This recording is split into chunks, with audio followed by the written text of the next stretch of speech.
하나님 말씀은 이사야 62장 1절부터 9절까지 보겠습니다. 이사야 62장 1절부터 9절까지 우리가 잘 이렇게 말씀을 잘 이렇게 62장은 정말 중요한 장입니다. 하나님 나라의 성취의 원리, 중보기도의 원리 이런 부분들이 너무나 이렇게 분명하게 나와 있는 구절입니다. 제가 읽을 테니까 여러분들은 눈으로 같이 읽고 따라오시면 되겠습니다.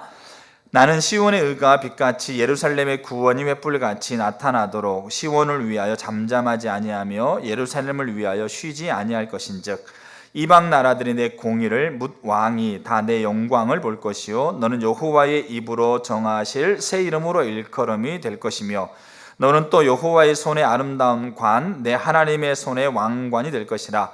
다시는 너를 버림받은 자라 부르지 아니하며 다시는 내 땅을 황무지라 부르지 아니하고 오직 너를 헵시바라 하며 내 땅을 뷸라라 하리니 이는 여호와께서 너를 기뻐하실 것이며 내 땅이 결혼한 것처럼 될 것임이라.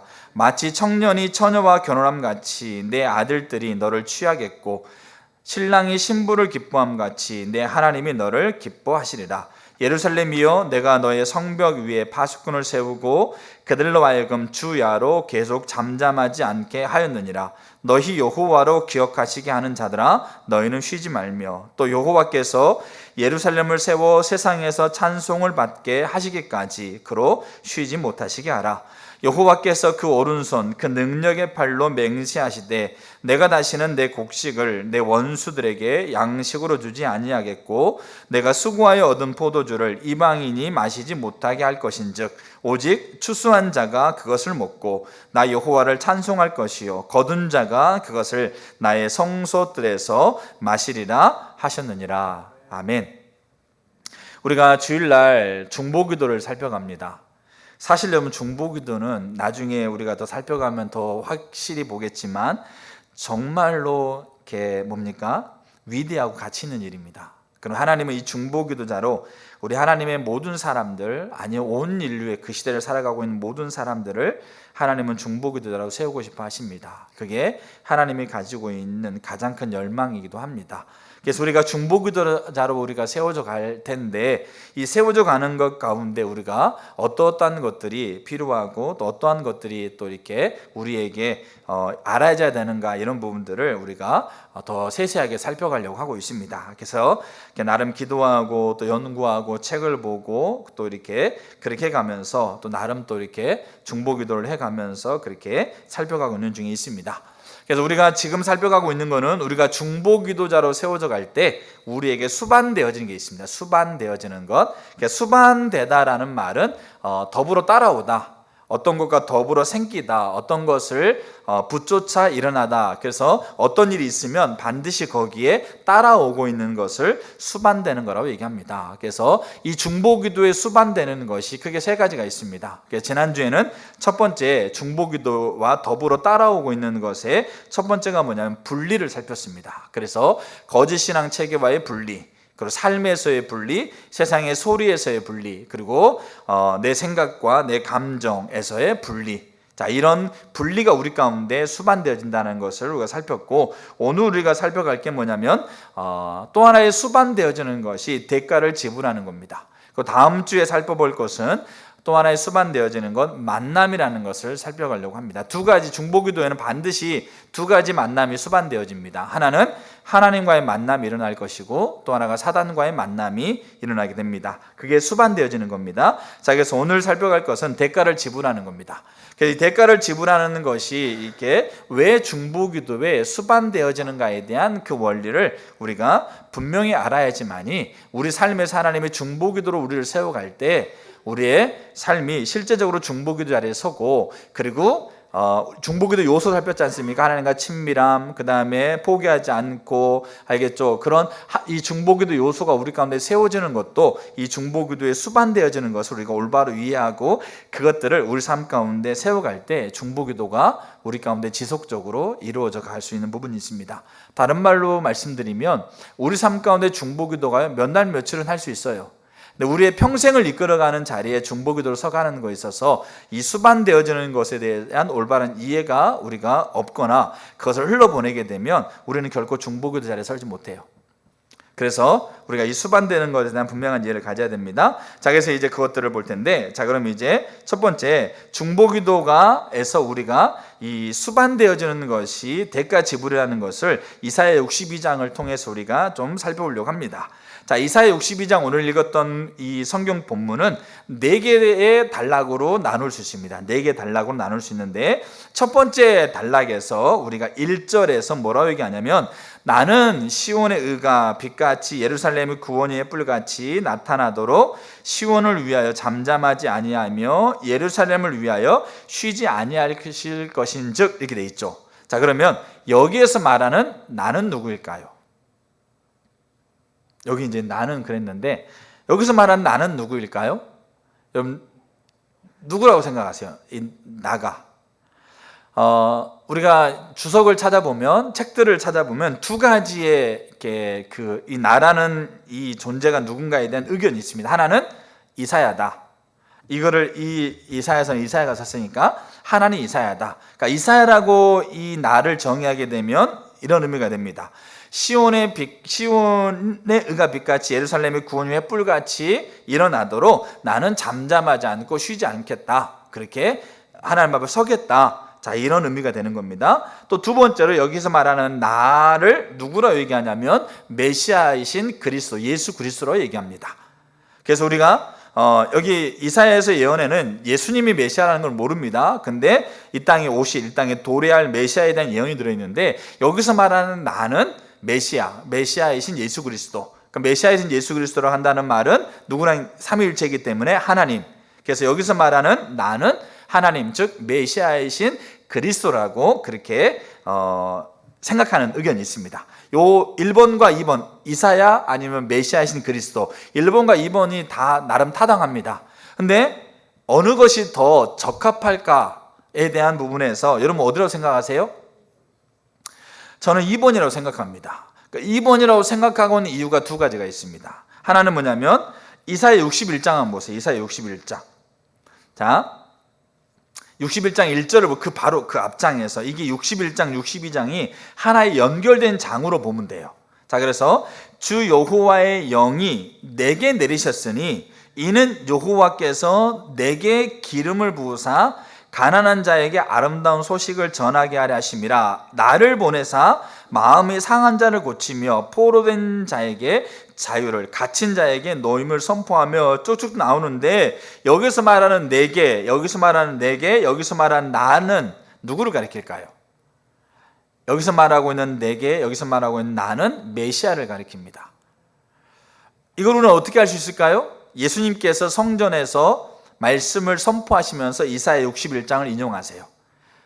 내게 기름을 부으셨으니 가난한 자에게 복음이, 포로된 자에게 자유케 되어지는 이 복음이 선포됐다. 이게 오늘날 너희 가운데 이루어졌다. 그 말은 이사야 61장에 지칭하고 있는 나는, 여호와 하나님께서 기름 부음 받은 자로서의 나는 이사야가 아니고 메시아이신 그리스도예요.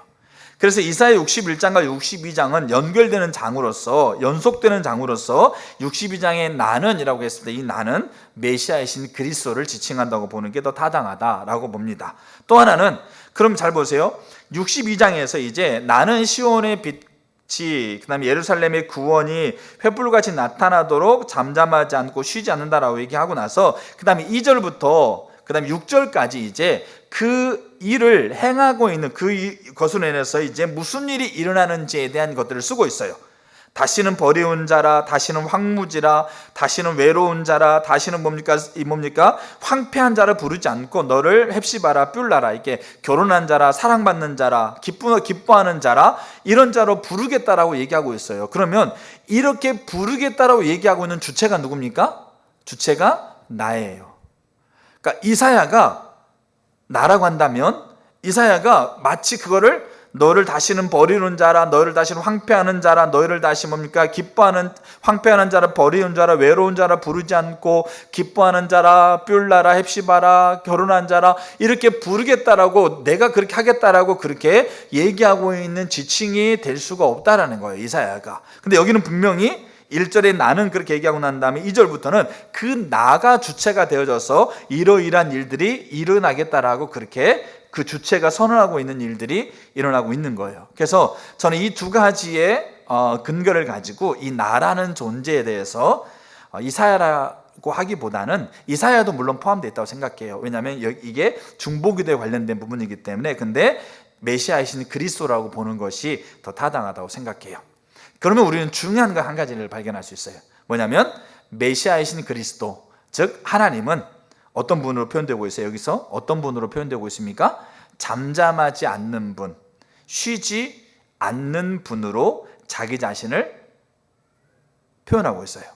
이 말은 뭐냐면 하나님은 우리의 중보기도의 여부와 상관없이 그분 자체가 잠잠하지 않고 쉬지 않는 분이세요. 뭘 위해서요?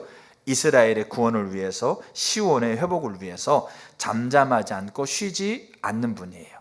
우리의 기도와 상관없이.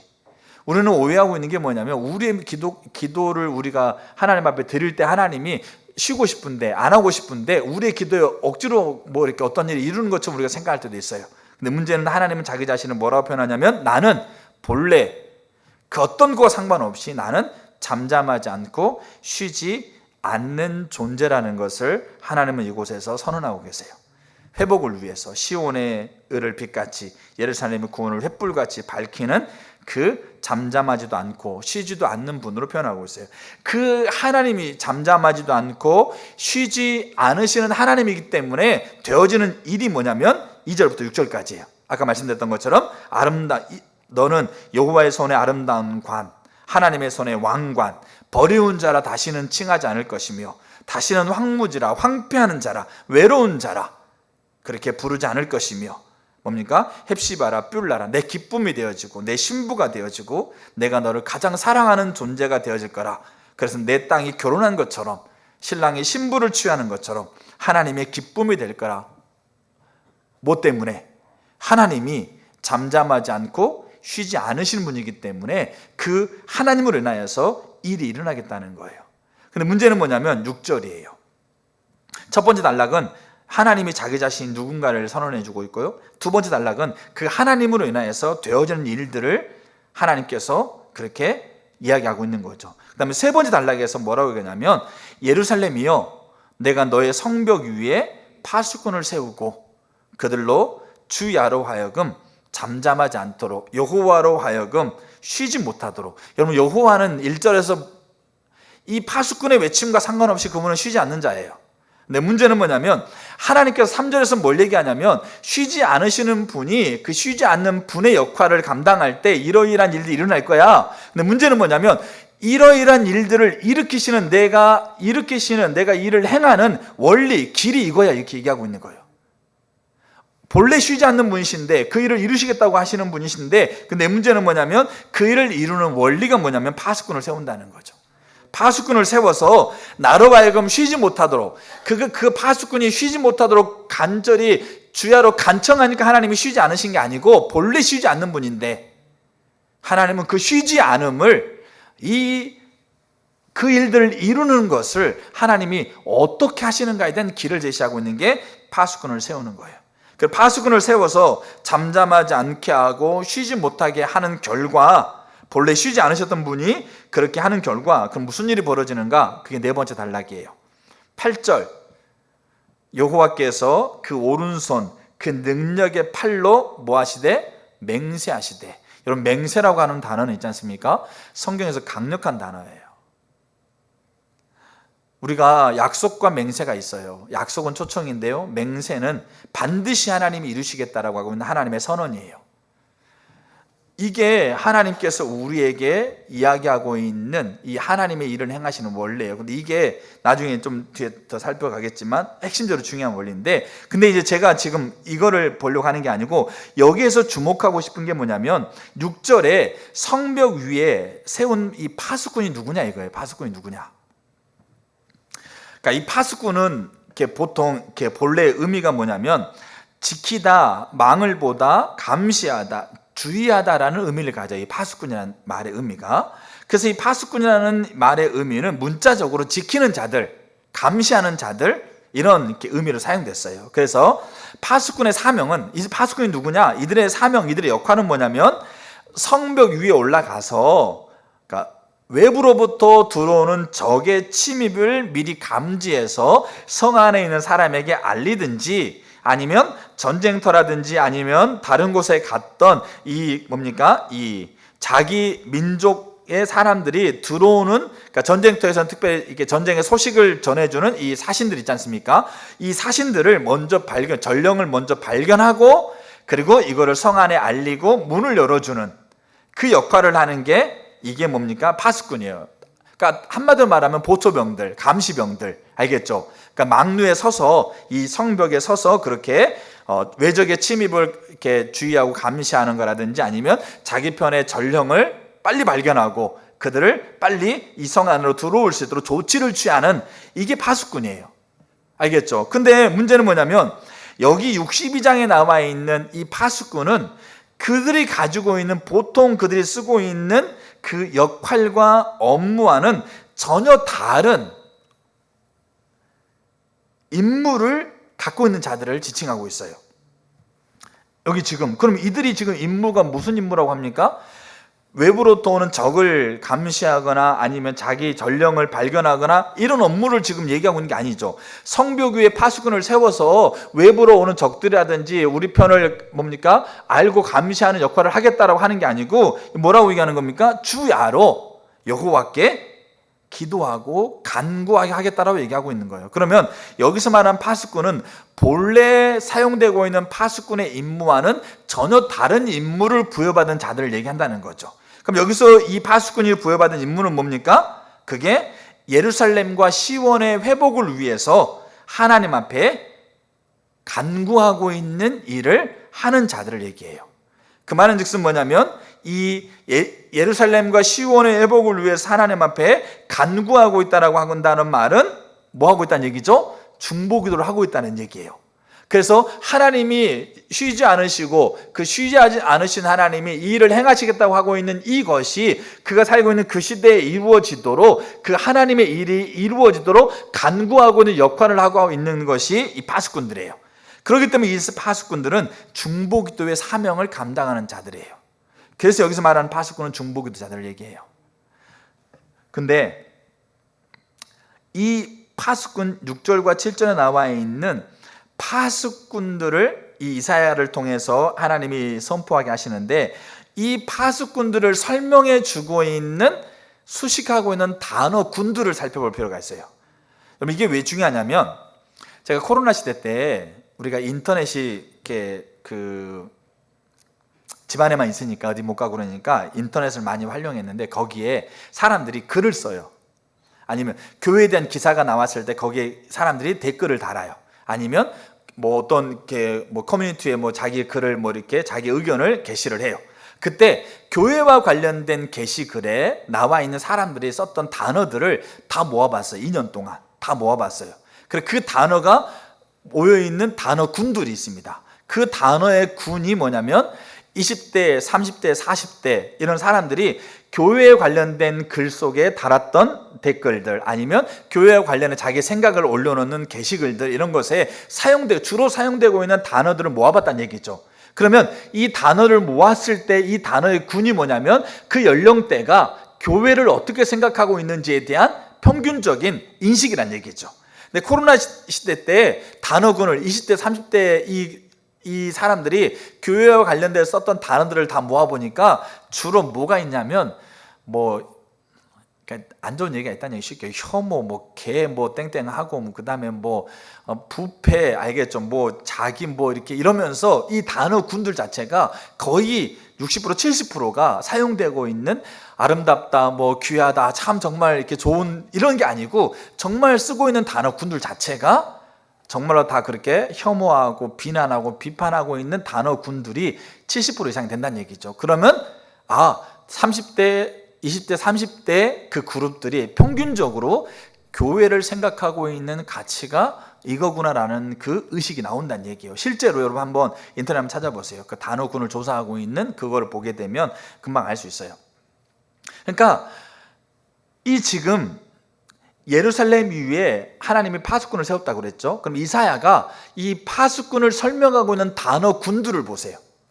이 단어 군들을 보게 되면 이 파수꾼이 어떠한 의미와 어떠한 것이 덧붙여지고 있는가에 대한 그 평균적인 생각을 이해할 수가 있다는 얘기예요. 제가 말씀드리는 부분은. 자, 그럼 제가 파수꾼에게 같이 덧붙여져 있는 단어의 군두를 한번 제가 6절과 7절에서 한번 볼게요. 자, 6절 성벽 위, 그 다음에 세운다, 그 다음에 주야, 그 다음에 잠잠하지 않는다, 그리고 쉬지 못한다, 그리고 여호와로 하여금 쉬지 못하게 한다.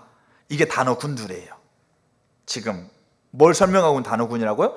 파수꾼을 설명하고 있는 단어군이에요. 성벽 위, 그 다음에 세운다, 주야, 잠잠하지 않는다, 쉬지 못한다, 여호와로 하여금 쉬지 못하게 한다. 이게 단어군이라는 얘기죠. 여러분, 이 단어군을 들으면서 여러분 어떤 생각이 드세요?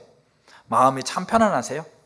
이렇게 푸른 초장에서 의자 딱 이렇게 이 뭡니까? 해놓고 있다가 차, 커피, 맛있는 커피 딱 올려놓고 산들바람 느끼면서 차 한잔 마시는 느낌이세요? 아니면 가슴이 답답하세요? 여러분 어떤 느낌이 드세요? 성벽 위, 비바람 치는 곳에 성벽 위에 세워져야 되고, 주야, 잠잠하지 않아야 되고, 쉬지 못하고. 그럼 어떤 느낌으로 다가오세요? 가슴이 턱 막힌다는 얘기예요. 그럼 이런 단어들을, 이런 단어군들을 이사야가 왜 이 성벽 위에 파수꾼을 세우고 있는 파수꾼을 설명하는 단어군으로 쓰고 있을까요? 이사야 그렇게 할 수 있어요. 파수꾼이 참 아름답다, 참 존귀하다, 참 너무 가치 있다, 이렇게 이런 단어를 쓸 수 있어요. 이 단어군들이요, 우리가 생각할 때 정말로 가슴이 턱 막히는, 숨이 막힐 것 같은 그런 단어군들이에요. 그럼 이게 무엇을 표현해 주고 있냐 이죠. 무엇을 의미하고 있냐 이거죠. 그 말은 뭐냐면, 파수꾼의 역할을 감당할 때 더불어 생기게 되는 것이 뭔가를 보여주고 있는 거예요. 파수꾼의 역할을 감당하려면 반드시 이러이러한 것들이 더불어 생긴다는 것을 보여주고 있어요. 다른 말로 하게 되면 파수꾼의 역할을 감당하려고 했을 때 이러이러한 것들을 우리가 대가로 지불해야 된다는 것을 우리가 이 이사야 62장에서 우리가 알 수 있는 거예요. 그래서 여러분 보세요. 한번 생각을 해보세요. 편안한 밤에 아주 비바람이 몰아치는 곳에 집에 들어가서 아이들과 함께 오늘도 뭐 했냐, 아이고 그렇게 맛있는 거 먹으면서 그렇게 편안하게 쉬고 싶은데, 근데 성벽으로 올라가야 돼. 비바람이 몰아치는데, 근데 거기에서 주야, 밤새 쉬지 못해. 여러분 그게 대가로 지불되지 않으면 성벽 위로 올라설 수가 없는 거예요. 여러분 우리가 중보기도가 참 가치 있는 일이에요. 중보기도가 정말 소중하고 위대한 일이에요. 근데 문제는 그 위대한 일이 뭡니까? 하나님이 쉬지 않는 분으로 자기를 선언하고 이 일을 하시겠다고 하시는데, 그게 중보기도의 기도를 통해서 그게 맹세하시잖아요. 얼마나 가치 있고 존귀한 일인지 몰라요. 근데 여기에 수반되는 게요, 성벽 위로 올라서고 주야로 쉬지 못한다고 하고 있는 이것들이 대가로 지불되지 않으면 중보기도는 이론에 불과할 뿐이에요. 이게 수반된다는 걸 아셔야 돼요. 더불어 따라온다는 걸 알아야 돼요. 이거를 이해하지 못하면 하나님께서 우리에게 분리와 그 다음에 뭡니까? 대가 지불이라는 것을 하나님께서 이제 우리를 중보기도로 세워갈 때, 그렇게 하나님께서 행하고 있는 것을 우리가 이걸 이해하지 못할 때, 우리는 이 중보기도를 우리가 해가는 거에 있어서 대가를 지불하고 있지 못해요. 우리가 성경에서 보게 되면, 우리가 중보기도를 우리가 해가는 사람들의 모습을 보게 되면 이 대가 지불이 공통적으로 있었어요. 여러분 중보기도의 가장 모범이 되는 분이 누굴까요? 예수님이세요. 근데 이 예수님은 그러면 중보기도의 모범으로서의 예수님은 그 중보기도의 삶의 자리에 서가는 데서 대가를 지불했을까 안 지불했을까요? 여러분 어떻게 생각하세요? 여러분 예수님이 대가를 지불하는 건 말로 할 수 없어요. 그가 이 땅에 오실 때부터 그는 왕으로 오셨음에도 불구하고 말이 먹는 밥통에서 뭡니까? 누워 있었거든요. 근데 여러분 한 가지, 요한복음 4장에 보게 되면 예수님이 정말 배가 고팠어요. 정말 지쳤어요. 그래서 우물가에 그냥 털푸덕 주저앉아 있었죠. 제자들은 다 마을에 내려가가지고 먹을 걸 사러 다 내려갔어요. 예수님 혼자 남았던 거죠. 근데 정오 12시가 되었을 때, 그때 사마리아 이 마을에서 한 여인이 물을 뜨러 와요. 여러분 그 여인은 자기의 삶이 부끄럽고 창피하기 때문에 마을 사람들이 모여있는 곳에 가지 못하고 마을 사람들이 아무도 오지 않는 아주 뜨거운 이 정오 한낮에 그냥 조심스럽게 사람들 피해서 물을 뜨러 오고 있는 게 그 여인의 삶의 패턴이었어요. 근데 문제는 뭐냐면 그때 그 여인과의 만남을 누가 주선했냐면 그게 하나님이 주선한 거였어요. 근데 예수님은 지금 상태가 어떤 상태예요? 피곤하고 지치고 그냥 털부덕 앉아 있어서 그냥 멍하니 그냥 뭡니까? 그냥 쉬는 것만으로도 너무 지친 상태예요. 근데 여인이 다가왔을 때 이 예수님은 그 여인에게 말을 건네면서 물을 떠먹기를 원해요. 그리고 그거를 기점으로 해가지고 그 여인과 대화를 통해서 그 여인의 영혼에 있는 것을 하나님께서 하나님 관점으로 보게 하고 그 여인이 하나님 앞에 돌아오도록 만들어요. 근데 이게 그냥 된 게 아니에요. 그럼 어떻게 됐을까요? 예수님이 앉아 있어요. 마을에서 여인이 올라와요. 지치고 힘들어요. 아무것도 하기 싫어요. 누구도 만나고 싶지도 않고 그냥 누워있는 것도 힘들어. 근데 그때 여인이 다가오는 것을 보면서 예수님은 자기가 가지고 있는 지치고 힘들고 피곤함을 대가로 하나님께 드렸어요. 그럼 뭐 했겠어요? 하나님, 제가 지치고 피곤해. 내 제자들은 다 먹을 거 사러 가서 아무도 없는 이곳에 저 여인이 왜 올라옵니까? 예수님이 하나님이기 때문에 그 속사정을 다 아는 거 아니었어요. 하나님, 저 여인이 왜 올라옵니까? 나는 그러면 하나님 저 여인을 어떻게 대해야 됩니까?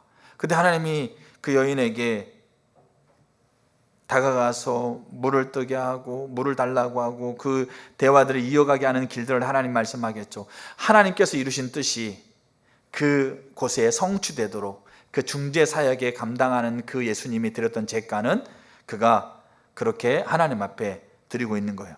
그리고 우리가 여러분 알다시피 가장 위대한 대가는 뭘까요? 예수님이 중보기도의 온전한 모범으로서 드렸던 가장 위대한 대가. 이 팀 켈러 목사님이 기도라는 책에서 제가 이번 지난 한 주간 동안 우리 도서관에 있는 기도에 관련된 책들을 좀 다 이렇게 가져가 가지고 좀 이렇게 쭉 한번 훑어보게 됐어요. 근데 이 팀 켈러 목사님이 기도라는 책에서 이렇게 쓰고 있어요. 보세요. 복음을 통틀어서 예수 그리스도가 하나님께 기도하면서, 보세요, 기도하면서 그분을 아버지라고 부르지 않았던 사례는 십자가에서 나의 하나님 어찌하여 나를 버리셨습니까? 라고 부르짖을 때다. 주님이 하늘 아버지와의 관계를 포기한 덕분에, 여기 포기하다는 말은 대가로 지불한 거예요. 예수님에게 있어서 가장 가치 있고 가장 소중하고 가장 전부가 되는 게 하나님 아버지와의 관계였어요. 그래서 그분은 항상 하나님을 부를 때 아버지라고 불렀어요. 이 팀켈러 목사님 그걸 기도라고 얘기를 해요. 근데 아버지를 향해서 공식적인 호칭으로 불렀던 것은 딱 한 번밖에 없습니다. 십자가에서 죄인으로 죽을 때. 그 말은 뭐냐면 자신이 가장 소중하고 가장 가치 있고 가장 존귀하다고 여기고 있는 것을 하나님 앞에 대가로 드렸어요. 그리고 그 대가로 드렸기 때문에 누구나 하나님과 부자 관계를 맺을 수 있는 길이 열렸다. 그리고 이것을 이 팀 켈러 목사님은 바로 기도의 값이라고 얘기를 해요. 기도의 모범이 되셨던 예수님이 대가 지불 없이 그 기도의 자리에 선 거 아니셨어요. 이외에도 성경은 예수님 미쳤다는 얘기를 들었고요. 돌 맞을 뻔했고요.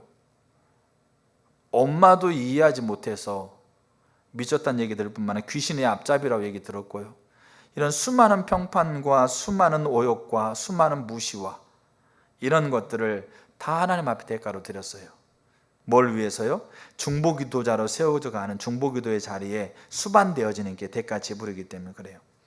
그래서 바울은 그렇게 얘기합니다. 골로새 1장 24절에 그리스도의 남은 고난을 내 육체에 채운다. 그리스도의 십자가, 예수의 십자가가 불완전하기 때문에 그 남아있는 것을 다 이루기 위해서 내가 내 육체 채운다 그렇게 얘기하고 있지 않아요.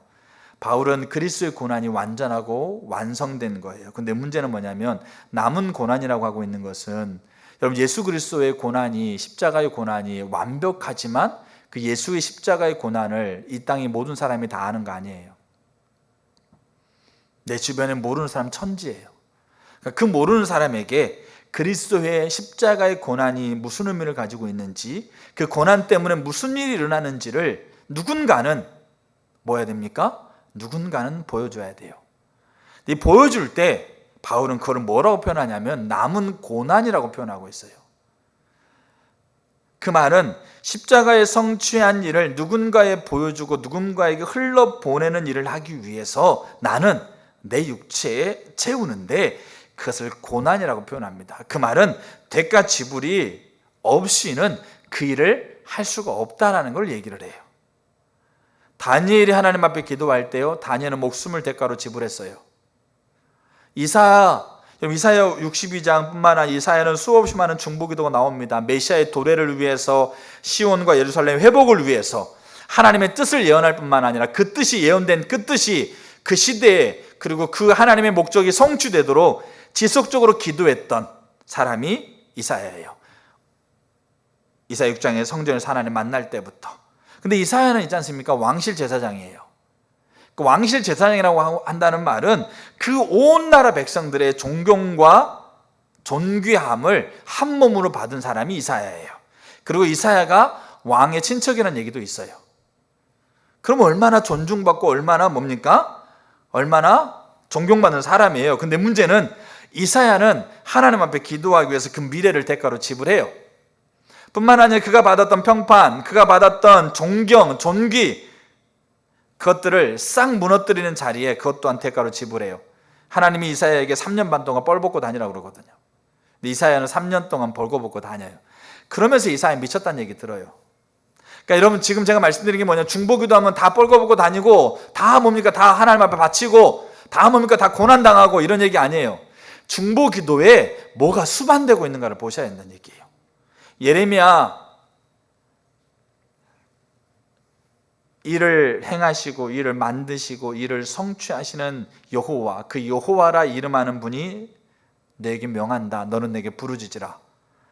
내가 응답하겠고. 이 놀라운 중보기도의 사명을 예레미야에게 맡기는데요, 문제는 뭐냐면 이 예레미야는 그 당시에 사람에게 어떻게 불려졌냐면, 오늘날에도 있지 않습니까? 대한민국이 친일, 알겠죠? 그러니까 엄청나게 오랜 시간이 지나면서도 불구하고 우리나라 안에는 이 뿌리 깊게 자리 잡고 있는 게 이 한이라는 게 일제 압제 가운데 있었다라고 하고 있는 이 한이 우리나라에 이 기본적으로 잠재 있는 거고, 또 교육에 어떤 영향도 있고, 그래서 일본을 뭡니까, 친일하게 되면 치를 떠는 거예요. 지금도 뭡니까, 거기에 대해서 뭐 연구하고 뭐 조사하고 그러잖아요. 근데 그래서 그렇게 했다고 한다면 매장돼 버리는 거죠. 근데 문제는 뭐냐면 예레미야가요, 친바벨론파라는 이 평가를 받았어요. 근데 바벨론이 뭐냐? 지금 이스라엘과 전쟁해가지고 이스라엘이 패하고요, 바벨론이 이겨가지고 이스라엘의 형제, 자매, 그다음 뭡니까? 아들, 딸들을 다 포로로 끌려가고 있는 그 바벨론. 근데 예레미야가 뭐라고 그런지 아세요? 우리가 바벨론에게 협력해야 된다. 그리고 바벨론에 가서 그 나라가 잘 되도록 기도해야 된다. 그 나라에 가서 평안하게 너희들이 살아야만, 그 나라가 평안해야만 너희도 평안하다. 이렇게 얘기하고 있는 거예요, 예레미야가. 그러니까요, 친바벨론이라는 평가를 받고요, 실제적으로 그것 때문에 이 예레미야는 죽을 위험에 처했어요. 예레미야 33장에 보게 되면 이 너는 내게 부르짖으라고 있는 이 하나님이 얘기하고 있는 중보기도의 사명을 예레미야가 다시 확인할 때 1절에 뭐라고 그러냐면, 예레미야가 아직 시위대 뜰에 갇혀 있을 때였어요. 그 말은 그냥 뭡니까, 갇혀 있는 게 아니라 실제적으로 죽을 위협 가운데 있을 때였다는 얘기예요. 근데 예레미야에게 하나님께서 기도의 사명을 맡겨요. 그러니까 우리가 여기에서 우리가 볼 수 있는 것은 뭐냐면, 성경에서요, 공통적으로 하나님 앞에 기도해 갔던 사람들의 모습 속에는 대가를 지불하는 것이 수반되어졌어요.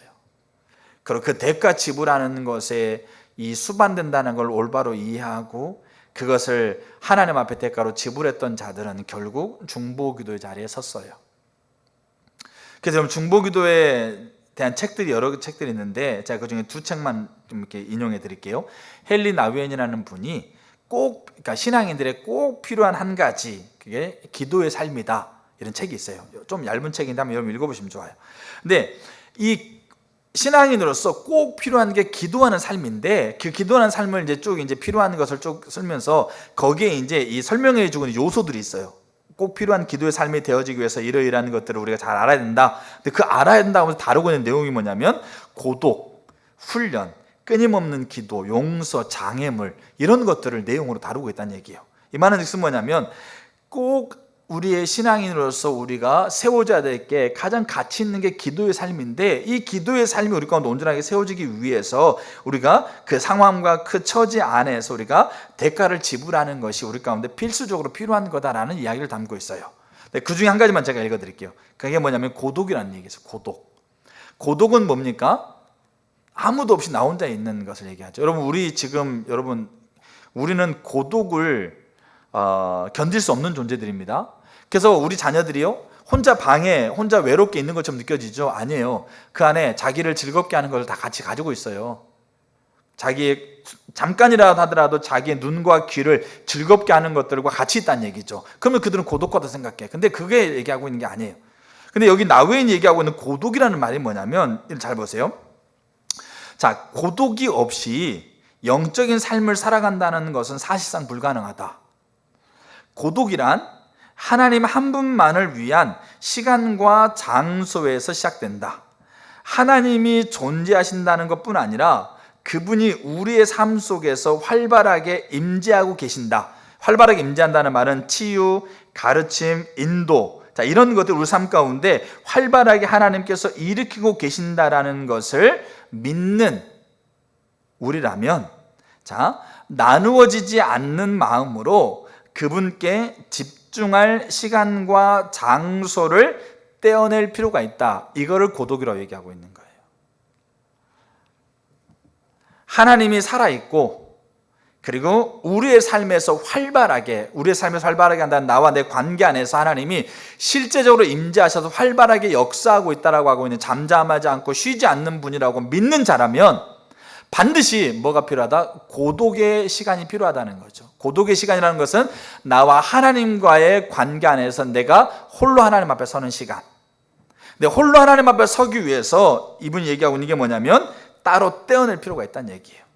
그래서 이 홀로 하나님 앞에 따로 떼어놓는 시간들, 그 시간들 따로 떼어놓기 위해서는 그 시간에 그 여분만큼, 그 시간을 떼어놓는 만큼의 내가 해야 될 어떤 것들이 대가로 지불되지 않으면 그 시간을 따로 떼어놓을 수 없다는 얘기죠. 이게 고독인데, 이 고독이 없이는, 여기 이분이 얘기하고 있는 게 뭐냐면 영적인 삶을 살아간다는 것은 불가능하다, 이렇게 얘기하고 있는 거예요.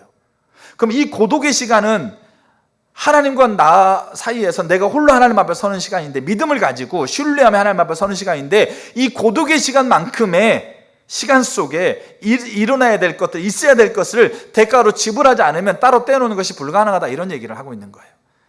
그게 우리가에게 필요한 꼭 한 가지의 삶 중에 그게 뭡니까? 기도라는 거예요. 유계석 목사님이 1시간 기도라는 책에서 재밌는 예화를 하나 쓰고 있어요. 저는 지금 이 중보기도에 수반되는 것이 대가 지불이라는 것을 지금 우리가 이사야 62장을 통해서 보면서, 성경을 통해 보고, 그 다음에 많은 우리의 선배 목사님들의 이야기를 통해서 보는 거죠. 그게 첫 번째 우리가 이제 보고 있는 바예요. 자, 이분이 1시간 기도라서 재밌는 예화를 하나 쓰고 있어요. 어떤 거냐면, 어떤 두 형제가 대화를 합니다. 그러면서 이 한 형제가 뭐라고 얘기하냐면, 제가 기도하는데 저 자매가 제 배우자라는 하나님 응답을 받았습니다. 그렇게 이제 얘기를 하는 거예요. 근데 그 옆에 있는 형제가 왜 저 자매인데? 라고 물어봤어요. 그랬더니 이제 그 응답받았던 형제가 저 자매가 믿음이 좋습니다. 그 옆에 있는 형제가 믿음은 저 A 자매도 좋은데? 그러니까 그다음 응답받았던 형제가 주님 안에서 비전이 같습니다. 비전은 저 B자매가 더 당신과 비전이 더 같은데? 그랬더니 좀 그렇게 얘기하다가 저 자매가 기도를 많이 합니다. 그러니까 기도는 저 C자매가 더 많이 하는 것 같은데? 그러니까 할 말이 없는 거죠. 그러면서 이제 그 기도 응답을 받았다는 얘기를 들었던 형제가 뭐라고 얘기하냐면, 솔직히 말해봐, 그 자매가 이쁘지? 그 얘기하고 있는 거예요. 그러니까 이 얘기를 예화로 들으면서 뭐라고 얘기하냐면, 우리가 나름대로 계산이 있으면서 겉으로 하나님이 원하시는 쪽으로 맞춰가려고 하다 보니까 하나님의 뜻이 무엇인지 헷갈린다. 어떤 대가를 치르고라도 기필코 그분의 뜻을 행하고자 하기에 하나님을 알고자 해야 된다. 우리는 입으로는 다 그렇게 얘기해. 하나님 뜻이 뭔지를 찾는다. 나는 정말 하나님의 뜻에 맞게 살고 싶다. 정말 하나님의 원하시는 대로 나는 살고 싶다. 다 입으로 얘기해요. 근데 나름 다 계산이 있어요. 다 변명해요. 기도 많이 합니다. 믿음이 좋습니다. 비전이 같습니다. 근데 속에 다 속내가 있어요. 근데 그거를 대가로 치르고 하나님의 진정한 뜻을 알고자 하나님 앞에 서야지 헷갈리지 않는다는 얘기예요. 근데 우리는 뭐합니까? 속내를 다 가지고 있어요. 그리고 하나님의 뜻이라고 겉으로 번지르르하게 포장하고 있다는 얘기예요. 그러니까 하나님이 막상 하나님 뜻이라고 얘기해도 헷갈리는 거예요. 왜요? 대가 지불해야 될 것이, 나중에 우리가 만남이라는 걸 볼 때 사단을 만나거든요. 이 사단이요 대가 지불 못하게 만들어요. 왜냐하면 눈에 보이거든요. 내가 100만 원 가지고 한 달을 살아야 되는데 하나님 100만 원 헌금하라고 그래. 100만 원 헌금하면 나머지 한 달 동안 100만 원 없이 살아가야 되는데 못 살아. 눈으로 뻔히 보이거든요. 이성적으로, 합리적으로 생각할 때. 그러니까 100만 원 헌금하는 게 미친 짓이야. 여러분, 그래서 우리가 돈 다 바치라는 얘기 아니에요. 근데 문제는 뭐냐면 대가 지불하는 것을 못하도록 사단이 막는다는 얘기예요. 그게 만남이 일어나요. 그 만남이. 근데 기억해야 돼요. 기필코 대가를 치르고 하나님의 뜻을 알고자 하나님의 뜻을 물었을 때 그때 우리가 헷갈리지 않아요. 우리는 이렇게 얘기하면 그럼 다 바치라고, 다 우리는 뭐냐 이렇게 얘기할 수 있어요. 근데요, 그렇게 드린 자들을 하나님이 방치한 적이 없어요. 그 하나님이 그렇게 드린 자들을 하나님이 나몰라 한 적이 없어요. 이게 62장 그러잖아요. 그렇게 파수꾼을 세워서 주야로 쉬지 못하고 그들이 간구하는 걸 통해서 여호와가 맹세하잖아요. 다시는 너희들이 얻었던 수확물을 다른 사람이 즐겁게 하지 않겠다. 너희가 거둔 것을 너희가 먹게 하겠다. 여러분, 이게 간단한 것처럼 보이죠? 이게 간단한 게 아니에요. 우리가 거둔 것 우리가 먹지 못하도록 하께서는 하나님 다 불어버렸어요. 열심히 노력해도 그 열심히 노력한 만큼의 것을 못 받도록 하나님이 싹 불어버렸거든요. 근데 이 간단한 것처럼 보이는 이 가장 핵심적인 원리를 하나님 맹세하시잖아요. 그래서 네가 거둔 거를 가지고 네가 먹으면서 나를 찬양하게 하겠다. 네가 거둔 거를 가지고 내 성소들에서 나와 함께 마음껏 즐겁게 마시게 하겠다. 이게 맹세였어요. 뭐로 인해서요? 파수꾼의 기도로 인해서. 그러니까 우리가 기억해야 될 게 뭐냐면 중보기도회는 반드시 대가 지불이 수반됩니다. 이걸 우리는 성경을 통해서 우리는 살펴볼 수 있고, 우리는 신앙의 좋은 선배들의 이야기를 통해 우리는 그거를 분명하게 살펴볼 수 있습니다. 자, 두 번째. 자, 그러면 이제 우리가 이제 이걸 알아야 돼요. 뭘 알아야 되냐면, 왜 중보기도에 수반되어지는 게 대가 지불인가? 여러분, 만약에 우리 잘 알아야 될 게 뭐냐면, 대가 지불이 없이 중보기도 자리로 하나님 우리를 다 세울 수 있는데 왜 굳이 대가 지불이라는 것을 더불어 따라오도록 하나님이, 그렇게 하나님이 하지 않으실 수 있어요. 근데 이 중보기도에 왜 대가 지불이 수반되는가에 대한 이거를 이해하셔야 돼요. 이걸 이해해야만 이 중보기도에 대가 지불이 수반되고 있는 것을 올바로 이해할 수 있고요, 그것을 하나님 앞에 대가 지불할 수 있는 것이 가능해져요. 그러면 이 원리를 알아야 돼요. 자, 왜 그러냐까요? 왜 그러냐면 제가 질문하고 제가 답을 말씀드릴게요. 하나님 나라가 성취되어지는 핵심적인 원리이기 때문에 대가 지불이 수반됩니다. 다시 말씀드릴게요. 중요한 개념인데, 하나님의 나라가 성취되어지는 핵심 원리이기 때문에 대가 지불이 수반됩니다. 그럼 하나님의 나라는 뭡니까? 하나님의 나라. 그럼 하나님의 나라가 뭐예요? 우리가 하나님의 나라를 하나님의 통치와 다스림이라고 우리가 배웠죠. 하나님의 나라가 하나님의 통치와 다스림이 하나님의 나라가 아니에요. 오해하면 안 돼요. 예수님이 그렇게 얘기했어요. 마태복음 12장에 성령의 능력을 힘입어 귀신을 쫓아내면 귀신이 떠나가면 그곳에 하나님 나라가 임했다고 되어 있어요. 여러분 잘 보셔야 돼요. 자, 귀신이 떠나가지 않는 상태에서 하나님의 나라는 하나님의 통치와 다스리십니다라고 수천 번, 수만 번 주문처럼 외운다고 그게 하나님 나라입니까? 그럼 어떻게 생각하세요? 예수님은 네 지금 귀신이 내 안에 있잖아. 근데 네가 지금 주문처럼 뭡니까? 우리가 절절히 외우는 거죠. 하나님 나라는 통치 다스림, 하나님 나라는 통치 다스림. 수천 번, 수만 번 외우면 그 하나님 나라다. 그렇게 얘기하고 있지 않아요. 하나님의 나라는 하나님의 통치와 다스림이 맞는데, 하나님의 나라는 하나님의 통치와 다스림이 성취되고 실제가 된 게 하나님의 나라예요. 그래서 귀신이 쫓겨나는 그 실제 속에 하나님의 나라라고 하고 있는 것이 정이 내려지는 거예요. 우리가 하나님의 나라라는 것이 하나님의 통치와 다스림이라는 걸 수없이 수천 번 수만 번 달달달 외우고 연구하고 그 다음에 성경을 통해서 근거를 제시한다고 해서 하나님의 나라가 된 게 아니에요. 그 나라가 하나님이 통치하고 다스림이 실제적으로 성취되는 곳, 그 자리, 그 상태, 그게 하나님의 나라예요. 근데 이 하나님의 나라 안에 뭐가 들어있겠어요? 이 나라 안에 구원, 치유, 회복, 부흥, 승리, 이런 것들이 하나님의 나라 안에 들어있는 거예요. 그리고 또 뭐가 들어있겠어요? 중보기도가 이 하나님 나라 안에 들어있는 거예요. 중보기도 하나님 나라 밖에 있는 게 아닙니다. 하나님의 통치와 다스림이라고 수천 번 수만 번 외운다고 해서 우리가 중보기도 가능한 게 아니란 얘기예요. 하나님의 통치와 다스림이 실제적으로 성취되고 이루어지는 상태, 그게 하나님 나라인데 그 나라 안에 제가 말씀드렸던 치유, 승리, 구원, 회복, 부흥, 중보기도가 그 안에 속해 있다는 얘기죠. 자, 요거를 우리가 먼저 이해하고 이 하나님 나라 성취의 핵심 원리를 이해하셔야 돼요. 핵심 원리가 뭐냐? 세 가지로 제가 이렇게 설명을 이렇게 나눌 수 있을 건데, 첫 번째 핵심 원리를 이제 좀 이렇게 분리해서 설명드리는 겁니다. 첫 번째가 뭐냐면 하나님의 주권과 인간의 의지, 인간의 선택과의 관계예요. 이 하나님 나라의 성취의 핵심 원리. 이게 무슨 말이냐면 하나님의 주권과 인간의 의지, 인간의 선택, 인간의 동참이 만나는 자리에 하나님의 나라는 성취됩니다. 뭐가 만나야 된다고요? 하나님의 주권. 이사야 62장에 나는 잠잠하지 않는 자다. 나는 쉬지 않는 자다.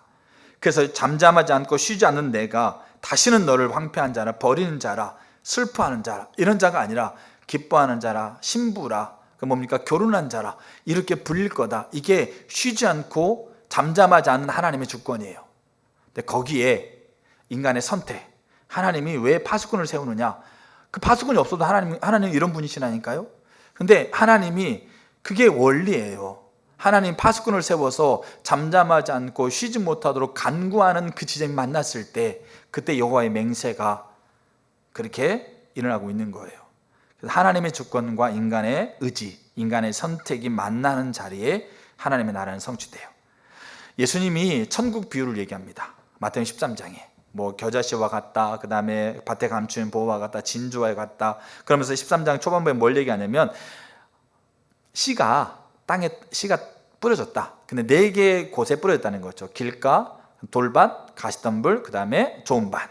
그러면서 하는 얘기가 뭐냐면 돌밭과 가시덤불에는 씨가 이 뿌리를 내렸는데 그가 줄기가 났는데 이 세상에 가시떨기에 떨어지니까 이 돌밭에는 환난과 박해 때문에 열매를 맺지 못했고 가시떨기는 가시가 다 찔렀다는 얘기죠. 그 나무를 찔렀는데 이 가시는 뭐냐면 세상의 염려와 재물의 유혹이라는 거죠. 그것 때문에 씨가 이 뿌리를 내렸는데 열매를 맺지 못했다는 거죠. 여러분, 씨가 문제가 아니에요. 뭐가 문제인 거죠? 왜 이들은 열매를 맺지 못했을까요? 세상의 염려와 재래의 유혹을 대가로 지불하지 못해서 그래요. 그래서 결실하지 못하는 거죠. 그러면서 쭉 이어가는 이유가 뭐냐면 천국은 마치 밭에 감춘 보화와 같다. 밭에 보화를 발견하고 나서 밭을 보화를 감춰놓고 가가지고 자기 모든 재산을 다 처분해가지고 그 밭을 산 사람 같다. 밭을 사니까 밭 안에 있는 것이 자기 것이 누려지는 것처럼. 그래서 이 천국을 누리는 거는 뭐예요? 밭에 감춘 보화에 비유해서 누리는 게 뭐예요? 자기의 모든 것을 팔아서 그것을 대가로 지불하는 것의 열매라는 거예요. 에베소 2장 8절에 이렇게 얘기합니다. 너희가 그 은혜를 인하여 믿음으로 말미암아 구원받았다. 여러분, 구원은 우리의 믿음 때문입니까? 하나님의 은혜 때문입니까? 어떻게 생각하세요? 성경에 그렇게 돼 있어요. 성령이 우리 안에서 하나님을 주라고 고백하지 않으면 우리는 하나님을 주라고 고백할 사람이 없다. 여러분, 구원은 하나님의 은혜예요. 구원은 전적인 하나님의 베푸시는 은혜예요. 근데 에베소 2장 8절은 뭐라고 하냐면 구원은 너희가 그 은혜로 인해서 구원을 받았다고 얘기하고 있는 게 아니라 그 은혜로 인해서 그다음 뭡니까? 믿음으로 말미암아 뭐가 일어났다? 구원이 일어났다는 얘기하는 거죠. 그러니까 하나님의 은혜가 선포됩니다. 전적인 하나님의 주권을 가지고 그리스도를 보내시면 십자가에서 이를 이루시는 구원이 선포됐어요. 근데 문제는 뭐냐면 그 선포됐기 때문에 모든 사람이 다 구원받는 게 아니고 그 선포된 하나님의 은혜 앞에 믿음으로 반응하는 자들이 구원이라는 걸 선물로 받게 돼 있어요. 뭐가? 하나님의 나라 안에 구원, 치유, 회복, 부흥, 하나님의 생명, 임재가 그 나라 안에 있기 때문에 그래요. 근데 이 나라 안에 핵심 원리가 뭐냐? 성취의 핵심 원리는 하나님의 주권과 인간의 자유의지가 만나는 거예요. 계시록 3장 20절, 예수님이 생명이세요. 그 생명이 문 밖에 와 계세요. 그래서 예수님께서 문 밖에 오셔서 뭐라고 그러니까 생명이 왔어요. 와가지고 문을 두드립니다. 예수님이 문을 그냥 강제로 부시고 들어갈 수 있어요. 근데 문을 두드리면서 뭐라고 그러냐? 너희가 문을 열면 내가 들어가겠다는 얘기예요. 예수님이 생명으로서 주권을 가지고 이미 우리의 문 앞에 와 계시는 거예요. 우리에게 이미 그 생명의 존재가 이미 와 계시고 생명을 우리에게 누리게 하고자 하는 그 열정이 말로 할 수 없는 그 열정으로 우리 가운데 와 계신다는 거예요. 근데 문제는 뭐냐면 문을 여는 것은 누가 해야 돼요? 문을 여는 것은 라우디게아 교회가 문을 열어야 돼요. 그래야 예수가 들어가요. 그래야 그 생명을 더불어 누리는 거예요. 이게 왜 성경에서 왜 얘기하고 있냐면 하나님은 주권자 맞아요. 그럼에도 불구하고 하나님의 나라, 하나님의 통치와 다스리심이 실제로 성취되는 원리가 뭐냐면 인간의 선택, 인간의 의지, 인간의 결정이 그 주권을 만났을 때 성취된다는 얘기예요. 여러분, 그래서 하나님은 어떻게 하셨는지 아세요? 이 핵심 원리를 이루시기 위해서 우리를 어떻게 창조했을까요?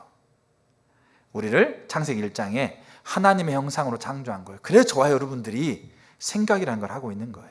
저와 여러분들이 선택을 할 수 있는 존재가 된 거예요. 그래서 그 창세기 2장에 선악과 먹지 말라. 여러분, 선악과 먹지 말라고 얘기할 필요도 없어요. 하나님이 먹지 않을 존재로 만들어 버렸으면, 내가 움직여 그럼 움직이는 존재로 만들어 버렸으면 먹지 말라고 굳이 뭘 얘기합니까? 이건 먹지 않는 거야? 얘기하면 안 먹는 거였어요. 근데 하나님 뭐라고 그래요? 먹지 말라고 주권을 가지고 선포하고 있는 하나님인데 거기에 선택을 누가 한다는 거죠? 거기에 먹고 안 먹고를 선택하는 게 너라는 거예요. 네가 먹는 걸 선택하느냐 먹지 않는 걸 선택하냐에 의해서 하나님의 나라가 네 안에서 성취되느냐 성취되지 않는 것인가가 그렇게 이루어진다는 것이에요. 이게 핵심 원리예요. 그래서 여조 목사님 썼던 선지자적 기도라는 책에서요, 마태복음 25장에 달란트 비유를 얘기합니다. 달란트 비유가 뭐예요? 이 주인이 자기 종에게 달란트를 줘요. 5달란트, 이 1달란트는 엄청 큰 돈입니다. 그러니까 5달란트, 2달란트, 1달란트를 맡깁니다. 그리고 외국에 갔다가 돌아왔을 때 5달란트는 장사해서 5달란트 남기고 2달란트 장사해서 2달란트 남기는데 1달란트 받은 사람은 이 달란트를 땅속에 묻어놨어요. 그러니까 주인이 올 때까지 묻어놨다가 주인이 오니까 땅속에서 파가지고 가져왔어. 그때 이 주인이 5달란트 남긴 사람, 2달란트 남긴 사람한테는 토시안 안 틀리고 축복을 똑같이 합니다.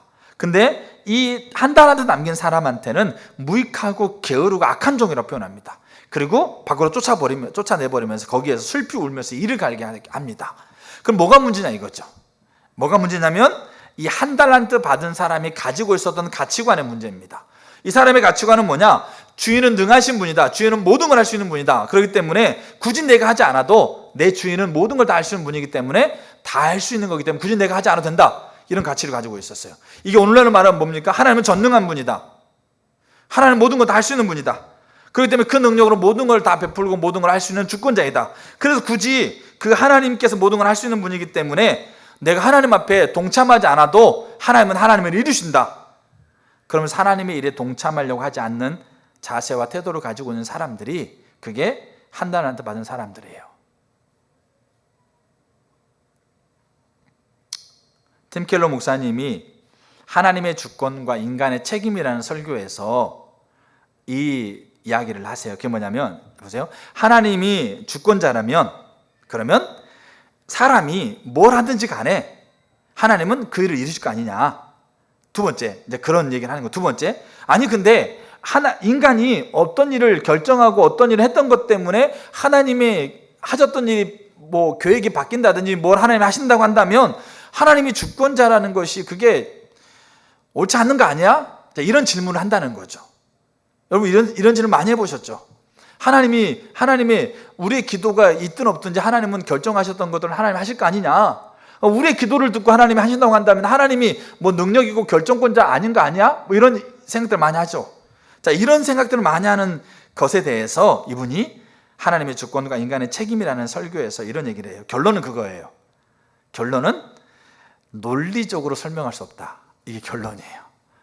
논리적으로 설명할 수 없다. 근데 문제는 뭐냐면 놀랍게도 실제적인 의미를 갖는다.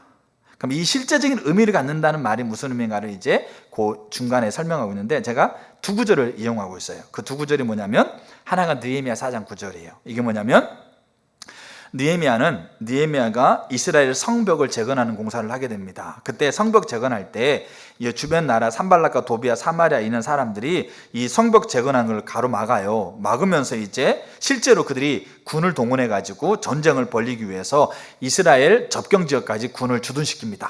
그렇게 하다 보니까 그 느헤미야와 이스라엘 백성들이 두려워요. 이 전쟁이 날까봐. 그래서 뭐라고 되냐면 4장 9절에 우리가 우리 하나님께 기도했다 이렇게 돼 있어요. 자, 우리가 우리 하나님께 기도했다. 하나님, 저 적군의 위협으로부터 우리를 도와주세요. 하나님이 전능하신 분이기 때문에 하나님 능력이 많으신 분이기 때문에 그 위협에서 우리를 건져주세요. 뭐 했다? 기도했다. 자, 그리고 나서 그 뒤에 뭐라고 되냐면 그들로 말미암아, 그들은 누굴까요? 이 산발락과 도비아, 알겠죠? 이 전쟁의 주범이 되고 있는 저들로 말미암아서 파수꾼을 두어 주야로 방비했다 이렇게 해서 여기서 말하는 파수꾼은 문자 그대로의 보초병들을 얘기를 해요. 그러면 우리 이 얘기를 들으면 우리 이렇게 얘기했어요. 보세요.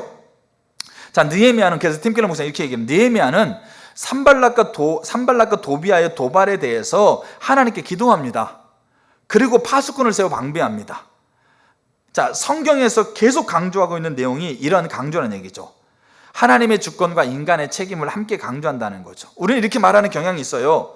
아니, 하나님이 정말로 우리의 기도의 응답으로 지켜준다고 한다면 파수꾼을 세울 필요가 뭐가 있느냐.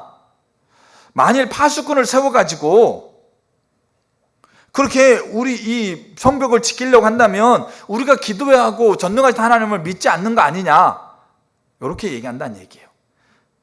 기도했을 때 하나님이 그러니까 다 파수꾼을 세우든 안 세우든 다 지켜줄 거 아니냐. 기도하고 나서 뭡니까? 기도 실컷하고 나서 그 다음 병원 가. 그러면 네가 기도했던 거 하나님 너 치유해준다고 그러는데 너 병원 가고 있는 거 네가 지금 기도했던 하나님 믿고 있지 않는 거 아니냐, 이런 얘기 한다는 얘기예요, 이 내용이. 근데 느헤미야는 기도하고요 파수꾼을 세워가지고 방비했어요.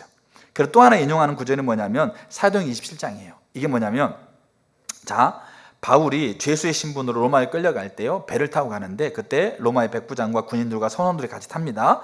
근데 배를 타고 이제 뭡니까? 이 대상 건너가는 과정 가운데 뭐가 일어나냐면 풍랑이, 유라구라라는 이 엄청난 거대한 이 풍랑이 일어나는 거죠. 쓰나미 같은 풍랑이 일어나니까 그 풍랑 한가운데 다 죽게 생긴 거죠. 근데 그날 저녁에 어느 날 이제 그 풍랑이 있는 과정 가운데 한 날 저녁에 주의 사자가 바울을 찾아와요. 찾아와서 뭐라고 그러냐면, 바울아, 배가 파손되지만 한 사람도 죽지 않을 거야. 그렇게 이 주의 사자 얘기를 해요. 그러니까 바울은 바로 다음날 아침에 그 벌벌 떨고 있는 이 백부장과 로마 군인들과 선원들을 향해서 뭐라고 그러냐면, 내가 믿는 하나님이 배는 파손될 수 있지만 한 명도 죽지 않는다고 말씀하십니다라고 선포해버려요. 여러분, 우리가 일이 다 끝난 다음에 그때 내가 옛날에 하나님이 이렇게 말씀하셨어라고 얘기하는 건 다 할 수 있어요. 일의 결과를 보고 하나님 그때 나한테 이런 감동이 있었어라고 얘기하는 건 다 할 수 있다는 얘기예요. 근데 풍랑 한가운데서 내가 믿는 하나님이 한 명도 죽지 않는다라고 나한테 말씀하셨습니다, 여러분 안심하십시오, 얘기하는 게 쉽지 않아요.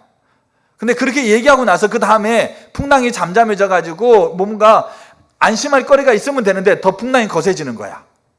그러다 보니까 믿지 않는 사람들이 그 말 들었다고 야, 하나님 우리 고쳐주겠구나, 우리를 살리겠구나, 안심이 됩니까? 교회 다니는 사람이 얘기했다고 그래서 그 어려움 당하는 사람, 믿지 않는 사람들이 마음에 안심이 되냐고요? 그렇지 않죠. 그래, 여전히 풍랑이 계속되니까 거기에 있는 선원들이요, 그 배에 달려있는 구명보트 있죠, 구명보트를 타고 몰래 도망가려고 그랬어요. 그래가지고 구명보트를 바다에 딱 던져놓고 그거를 도망가려고 타고 있는 걸 바울이 딱 봤어요. 근데 바울이 바로 로마의 백부장한테 가서 일러버렸어요. 저 사람들이 지금 이 도망가려고 합니다. 쉽게 말해서 이 풍랑이 일은 이 바다에서 자기만 살려고 도망가려고 합니다고 잃어버렸어요. 잃어버리면서 하는 지가 뭐냐면, 제가 말이 이렇다고 하는 겁니다. 31절에 중요한 내용입니다. 보세요.